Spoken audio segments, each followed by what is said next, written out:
রক্ষে করো। আমার ছেলেটাই যে বড্ড জেদি, কিন্তু ও যে বড় ভালো মানুষ, সহজ সরল। চিন্তা করিস না ঠাকুরজি, তোর ছেলের কিচ্ছু হবে না। না না না বৌদি ভাই, হতে কতক্ষণ? দেখ না কোথায় কোথায় মারামারি করে আসছে, রাত বিরেতে কোথায় চলে যাচ্ছে। মারও তো খেয়েছে, জানি না কারা ওকে মেরেছে। আর মধ্যে আবার সমাজ সেবার ভূত, সে আবার কোত্থেকে চাপলো ওর মাথায়। এই এই সর্বনাশী ইচ্ছা ওকে কোথায় যে নিয়ে যাবে আমি জানি না। আমি জানি না ওকে কি করে বের করে আনবো। মা পারবি না ঠাকুরজি, বংশের রক্ত যাবে কোথায়? ওর শরীরেও তো এই বংশের রক্তই বইছে না। হতে পারে বাকিরা এখন সবাই ব্যবসা নিয়ে ব্যস্ত, কিন্তু সবাই তো একরকম হবে না ঠাকুরজি। তুই শুনলি না ও কি বলল?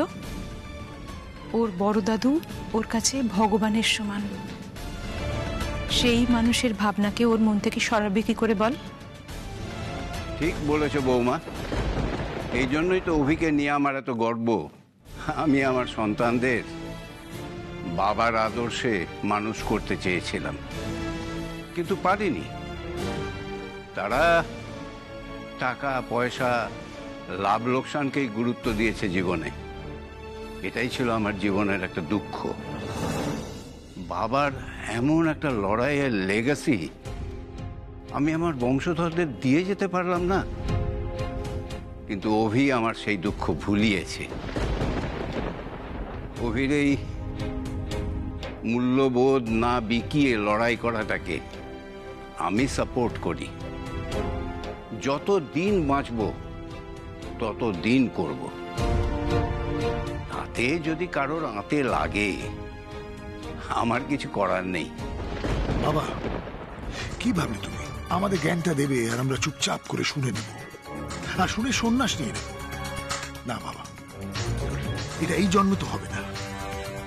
এই কোম্পানিটাকে দাঁড় করাতে গিয়ে আমার অনেক কষ্ট হয়েছে, সেটা কাউকে আমি নষ্ট করতে দেব না, অভিকেও না। আপনাকে না আমি বলেছিলাম দয়া করে আমার আর উপকার করার চেষ্টা করবেন না? তাহলে কেন করলেন আপনি? কেন শুনলেন না আমার কথা? দেখুন উমা, আপনি দেখুন অভিমন্যুবাবু, একটা কথা আমি আপনাকে বলে রাখি, আমি বা আমার পরিবার কারোর দয়া নিই না। আমরা যা খাই যা পড়ি তা নিজেরা খেটে করি। জানি জানি, প্লিজ ভাববেন না আমি দয়া করেছি। আমি তো নিজে ভেবেছিলাম আপনাকে বলবো যে আমার থেকে একটু সাহায্য নিয়ে বাড়ির লোকজনদের নতুন জামা কাপড় পাঠিয়ে দিতে, কিন্তু কয়েকদিন হলো আপনাকে তো চিনি, আপনি মুখের ওপরে আমাকে বলে দেবেন নো। আর আলিয়ার ব্যাপার নিয়ে আপনি এখনো আমার উপর রেগে আছেন, ঠিকভাবে কথাও বলছেন না, তাই বুঝতে পারছিলাম না কি করি। অ্যাডভান্স চেয়েছিলেন, সেটাও পাননি। দেখুন, মানুষ হিসেবে এটা আমার খারাপ লাগবে, তাই না? মানে আমি এরকম মানুষ না যে এক কান দিয়ে কথা শুনবো আর এক কান দিয়ে বার করে দেবো। এতটা স্বার্থপর আমি না। ছোটবেলা থেকে যখনই আমি শুনেছি যে মানুষ কোনো প্রবলেমে আছে, কখনো বসে থাকেনি। তাই ভাবলাম যে আপনার নাম করে যদি আপনার বাড়িতে কটা নতুন জামা কাপড় পাঠিয়ে দিই, মাসিমা বাড়ির সবার মুখে হাসি ফুটবে। এটাই আমার ইন্টেনশন ছিল, ব্যাস।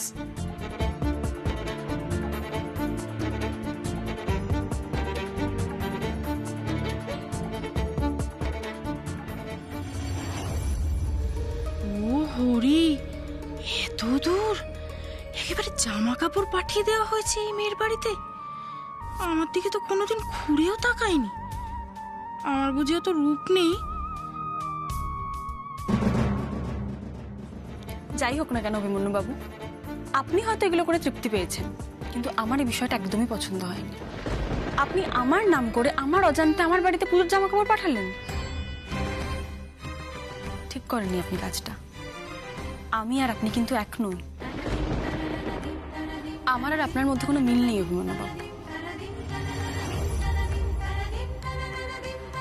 আমার আর আপনার বেড়ে ওঠা জীবন সম্পূর্ণ আলাদা। এত বড় বাড়ির ছেলে আপনি, আর আমি সাধারণ নিম্নবিত্ত বাড়ির মেয়ে। আমাদের চাওয়া পাওয়া কখনোই এক হতে পারে না। আপনি হয়তো জামা কাপড়গুলো ভালো মনেই পাঠিয়েছেন, কিন্তু এটা আমার কাছে দয়া ছাড়া আর কিছুই না। আর আমি কারোর দয়া করুণা নিয়ে বাঁচতে পারবো না। আমার বাবা আমাকে শিখিয়েছে সবসময় মাথা উঁচু করে বাঁচতে, সৎ পথে থাকতে। কারোর দয়া করুণা ভিক্ষা না নিতে। আর আমি এই শিক্ষাটা সবসময় মনে রাখতে চাই অভিমন্যুবাবু। বেশ, আপনার সব কথা আমি মাথায় রাখবো। কিন্তু তার আগে আপনি আমাকে একটা কথার উত্তর দেবেন? কি? দেখুন, আপনি নিজের বাবার সব কথা অক্ষরে অক্ষরে পালন করেন। আচ্ছা, আপনার বাবা আপনাকে স্বপ্ন দেখা শেখাননি?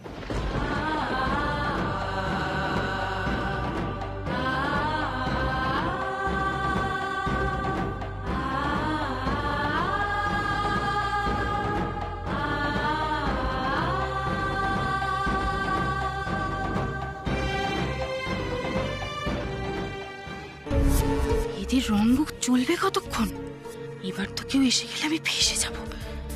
কিছু করো ভগবান। দেখুন অভিমন্যুবাবু, ওইসব কথায় আপনার কাজ নেই। একটা কথা আমি আপনাকে বলছি, আপনি শুনে রাখুন। মাইনে পেয়েই আমি আপনাকে এই জামা কাপড়ের টাকাটা দিয়ে দেবো। আর তখন কিন্তু না বললে আমি শুনবো না। আচ্ছা আচ্ছা, ঠিক আছে ঠিক আছে, আমি নিয়ে নেব। কিন্তু আমার প্রশ্নের উত্তরটা তো আপনি এড়িয়ে গেলেন। আপনার বাবা আপনাকে জীবনে কিছু করে দেখানোর, ওপরে ওঠার স্বপ্ন দেখাননি?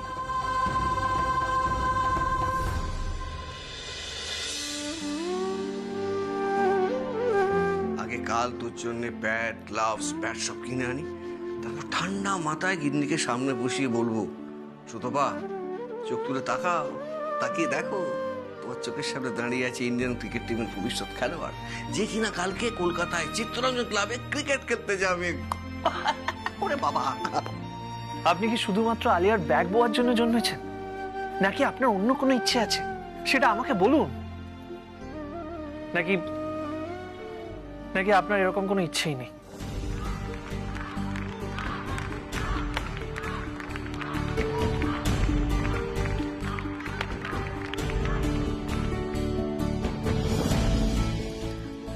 না, নেই। আমার বড় হওয়ারও কোনো ইচ্ছে নেই, উপরে ওঠারও কোনো ইচ্ছে নেই। আমি এখন যা করছি সেই কাজটাই মন দিয়ে করতে চাই, আর আমি এতেই খুব খুশি। আসলে আমাদের মতো বাড়ির মেয়েদের কোনো স্বপ্ন থাকতে নেই, এটা আপনার বোঝার ক্ষমতা নেই অভিমন্যুবাবু।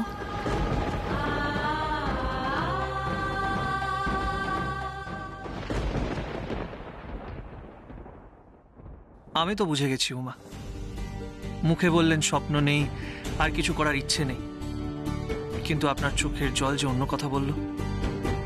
আপনি আপনার স্বপ্ন সত্যি করতে না পারার যন্ত্রণাটা মনের মধ্যে লুকিয়ে রেখেছেন, তাই তো?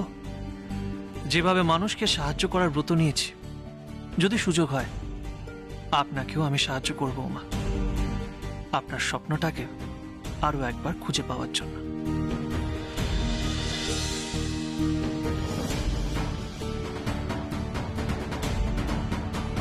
যাক বাবা, এ যাত্রায় বাঁচা গেল। আমার পেটের সাও আমারে খাইতে চাও, আমার ওপর দিয়ে যাচ্ছে। বেশি বুদ্ধি, বেশি চালাকি হচ্ছে। কি গো মা, একা একা কি বকবক করছো? আর কাকেই বা বকছো তুমি? কাকে আবার? তোমার গুণধর মেজ বোনকে বলছি। জানেন মা, আমার মনে হয় এই জামা কাপড়গুলো না ও ধার দেনা করেই কিনেছে, সেই জন্য অন্য লোকের হাতে পাঠিয়েছে, না হলে নিজেই দিতে আসতো। জানে, শুনলে মা বকবে। না না, ধার কে দেবে ওকে? আর ধার করে করেছে বলে আমার মনে হয় না। দেখো, ধার করে জামা কাপড় কিনলেও নিশ্চয়ই আমাদের বলতো। বলতো না? বলতো তো ফোন কর বোনকে, ফোন করে বল যে মা জামা কাপড়গুলো নিতে চাইছে না। কেন না তুই সত্যি কথা বলছিস, এটা মা বলেছে বল, দেখবি পেটের ভেতর থেকে সুরসুর করে সত্যি কথাগুলো বেরিয়ে আসছে। আচ্ছা বৌমা, তোমার কি মনে হয় বলো তো, আমার উমা ধার করে সকাল রাত মেটাবার মেয়ে? ধার কেন বলছো মা? হতেই তো পারে ছোট দিয়ে অ্যাডভান্স নিয়েছে। সেটাই বা কি দরকার ছিল? একটা বছর যদি পুজোয় জামা কাপড় না হতো, কোনো সমস্যা হতো কি? হতো না তো। তাহলে পাকামি করার মানেটা কি? কি মনে করে মাকে? বুদ্ধি নেই, বোকা মা। আচ্ছা, উমা যদি অ্যাডভান্স নিয়েই জিনিসগুলো কিনে থাকে, তাহলে সেটা ওকে জিজ্ঞেস করলে জানতে পারা যাবে। এটা নিয়ে তো কথা বলার কি আছে বলো তো? আচ্ছা, উমাকে যদি জিজ্ঞেস করা হয়, সে তো আর অস্বীকার করবে না। আর এমনিতেও আমাদের উমা মিথ্যে কথা বলার মানুষ নয়। ও, এখন আমার পেটের মেয়েকে তুই আমায় চেনাবি? ও অস্বীকার করবে না?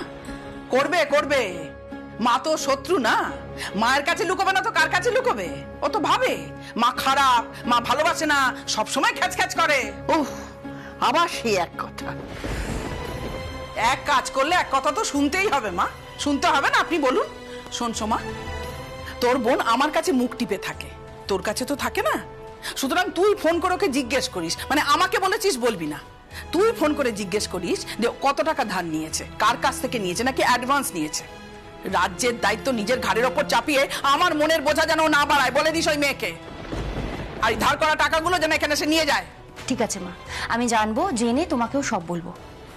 আর উমাকে যদি বলি না যে তুমি জানতে চেয়েছো, তাহলেও ও বলে দেবে।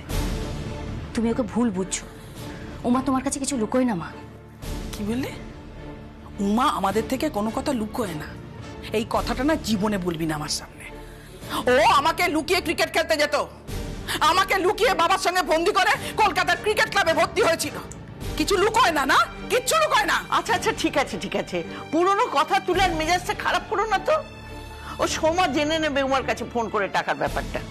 শোন সোমা, ওকে জিজ্ঞেস করিস তো, এই যে আমাদের জন্য এতগুলো নতুন জামা কাপড় পাঠালো, নিজের জন্য কিছু কিনেছে কিনা, নাকি অত বড় বাড়িতে পুজো কাটাবে পুরনো জামা কাপড় পরে কাটাবে?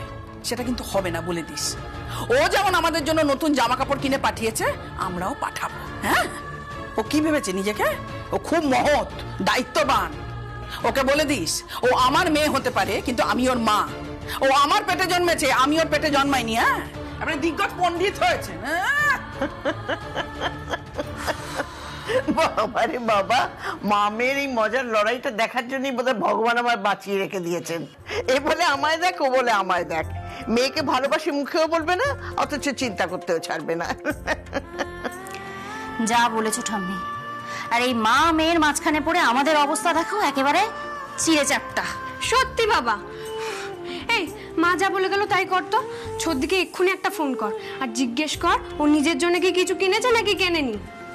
ও যদি নতুন জামা না পরে, আমিও পরবো না, বলে দিবি। আচ্ছা বাবা।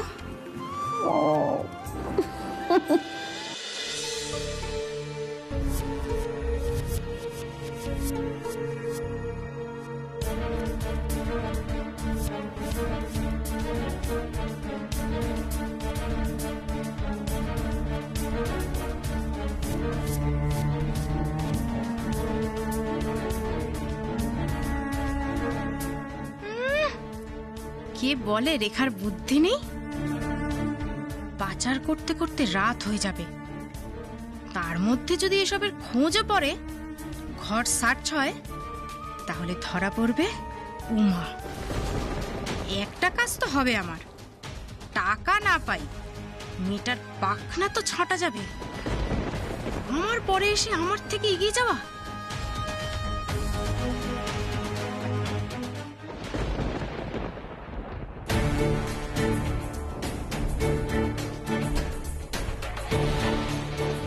তুমি এই আলমারির সামনে কি করছো করে খাদি? আয়নায় মুখ দেখছিলাম গো। আমার কপালটার মতোই তো পোড়া, আসলে তোমার মতো নয়। তুমি তো এসেই ভালো জিনিসটা পেয়ে গেছো।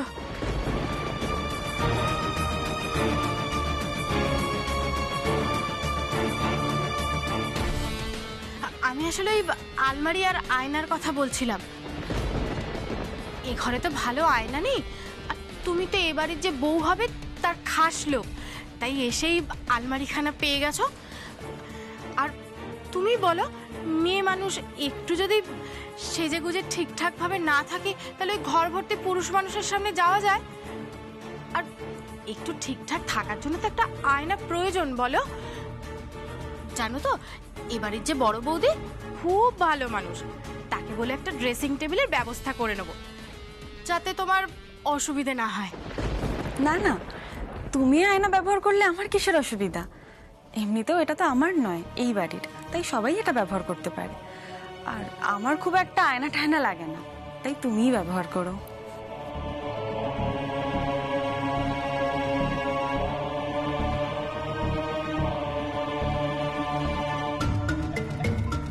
যাক বাবা, ভালো মানুষগুলোকে নিয়ে এই সুবিধে। বোকা হয়, কিছু বোঝেনি আমার বাপের ভাগ্যি। রাতটা কাটলে আমিও কাটি ভগবান, সহায় থেকো।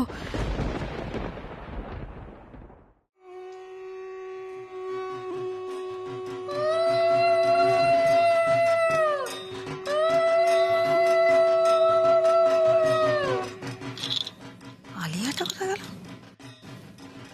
ও এই তো, এ কি এত দেরি করলে কেন? হ্যাঁ, সাজুগুজু করতে এত টাইম নিয়ে নিলে? এদিকে পুজো তো শেষ হতে চললো। উফ, এই এক পুজো নিয়ে এদের এত বাড়াবাড়ি না। সারাদিন সারাক্ষণ সবাইকে পুজোর জায়গায় প্রেজেন্ট থাকতে হবে, আর তো কারো কোনো কাজকর্মই নেই। ডিসকাস্টিং। ও মা, এ কি হাঁ করে দাঁড়িয়ে রইলে যে? প্রণাম করতে হয় সেটাও বলে দিতে হবে? Sorry sorry. চলো চলো চলো, এসো। বেল গাছ প্রণাম করো। আসলে কি বলতো, আমি এত ব্যস্ত হয়ে পড়েছি না, এই সামনে একটা বড় ম্যাচ, তাই সারাদিন প্র্যাকটিসে অনেকটা সময় চলে যাচ্ছে, তাই জন্যই আর কি। আলিয়া, ওরা আসলে তোমার ব্যাকগ্রাউন্ডটা খুব ভালো করে জানে না। তুমি যে এত নাম করা একজন ফার্স্ট ক্লাস ক্রিকেটার, এই তুচ্ছ পুজোয় থাকছো, এটাই আমাদের কাছে যথেষ্ট। কি বলছিস কি দাদা? ভেবে চিন্তে বলছিস তো? আলিয়া কিন্তু এখনো বাড়ির বউ হয়ে আসেনি, এখনই ওকে এরকম কথা শেখাচ্ছিস? মানে তুই শেখাচ্ছিস যে বাড়ির ঐতিহ্য, পুজো এগুলো তুচ্ছ? সত্যি কি যে এক একটা কথা বলো না তুমি। আলিয়া, উনি জগতের মা, জগন্মাতা, এই জগৎকে উনি সামলাচ্ছেন। ওনার আশীর্বাদ ছাড়া আমরা কিন্তু কেউ কিচ্ছু করতে পারি না। ও জানে, আলিয়া সবটাই জানে। আর মা দুর্গার আশীর্বাদ আছে বলেই তো ওর ব্যাট দিকে এতগুলো রান হয়, তাই না? এনিওয়ে, চলো আমরা ওইদিকে গিয়ে বসে আড্ডা দিই। এসো।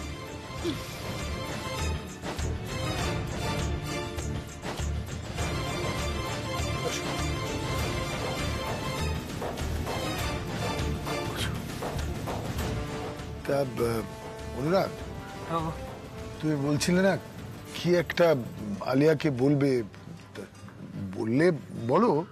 হ্যাঁ, অ্যাকচুয়ালি যা খবর পেলাম সেটাই। কি খবর?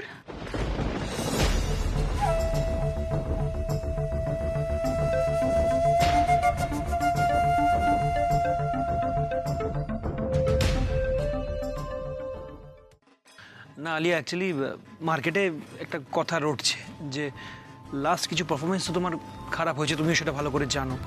তাই জন্য ইন্ডিয়া টিমে যে সিলেকশনটা হচ্ছে সেটা থেকে মনে হয় তোমাকে ড্রপ করা হতে পারে, মানে যা শুনলাম সেটাই বলছি। এই নিয়ে বেশি চিন্তা করো না আলিয়া। মানে আমি বলছি যে দেখো, একটা তো রাফ প্যাচ আসি, ক্রিকেটারের জীবনে একটা রাফ প্যাচ থাকে। তুমি ডোমেস্টিকে ভালো করে রান করো না, প্লাস আমাদের লিগ আছে, ভালো করে রান করবে। আবার এটা মানে গুজব হতেই পারে, এটা তো ওরা তো আমাদের টিম ক্যাপ্টেন করবে, তাই না? ভালো রান করবে, আমার বিশ্বাস যে আলিয়া খুব ভালো রান করবে। আর এমনি মানে ইন্ডিয়ান টিম থেকে এমনি ডাকবে তোমাকে। এক্স্যাক্টলি আঙ্কেল, তুমি একদম চিন্তা করো না, আমি প্র্যাকটিস করছি and I am practising hard. তুমি বেশি টেনশন করবে না। টেনশন করলে দেখবে যে প্লেয়াররা না ন্যাচারাল গেম খেলতে পারে না। তুমি তোমার ন্যাচারাল গেমটা খেলে যাও, ও ইন্ডিয়ান টিমের ঠিক ডাক আসবে, আমার এই বিশ্বাসটা আছে। তুমি আমাদের টিমের হয়ে না প্রচুর রান করো। আসলে কি জানো তো, এই প্রিমিয়ার লিগ কেনার পর থেকে একটা অদ্ভুত প্রেশার কাজ করে, মানে মার্কেটিং প্রেশার বলতে পারো। এই তুমি যদি ধরো ইন্ডিয়া টিমে চান্স না পাও বা ভালো না খেলতে পারো, তখন কিন্তু তোমার ব্র্যান্ড ভ্যালিউটা কমে যায়, আর সেটা ডিরেক্টলি এফেক্ট করবে এই টিমের উপর। আলিয়া বোসের যদি ব্র্যান্ড ভ্যালিউ কমে যায়, তাহলে কিন্তু সেটা মানে আলিয়া বোসের জন্যও খারাপ, আবার আমাদের ওমেন্স টিমের জন্যও খুব খারাপ। মানে কি হয়, তখন ওই অ্যাডভার্টাইজিং বাজেটগুলো কমে আসে, মানে বুঝতেই পারছো, মানে পুরোটাই ইফেক্ট করে আমাদের ব্যবসার উপর। কিন্তু বুঝতেই পারছো এই যা প্রেশার, এই বেশি প্রেশার আমি তোমার উপর দিতে চাইছি না, কারণ তোমার উপর প্রেশার হলে তুমি পারফর্ম করতে পারবে না। You just play your natural game, ভালো ভালো পারফর্ম করো। এক্স্যাক্টলি। আর বাবা আই থিঙ্ক ও বুঝবে, ও তো বুদ্ধিমতী মেয়ে, সব বুঝবে। দেখো আলিয়া, তোমার ভালো পারফরমেন্স করার উপরে কিন্তু নির্ভর করছে সব কিছু।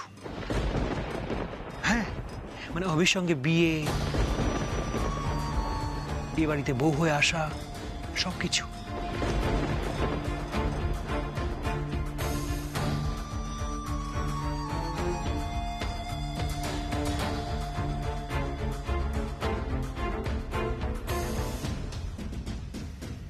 আসো বলছি বাবা, ওই যে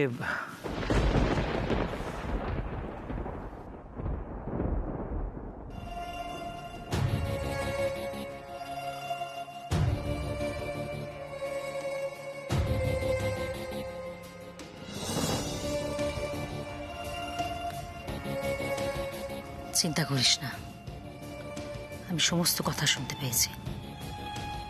তোর পারফরমেন্স অসম্ভব ভালো হবে, সবসময় মনে রাখবি, ইউ আর দ্য বেস্ট। আমি বলছি। আমার পারফরমেন্সের কথা বলতে বলতে আঙ্কালরা আমার আর রবির বিয়ের কথাটা তার সাথে জুড়লো কেন mom? That's not fair, that's absolutely not fair.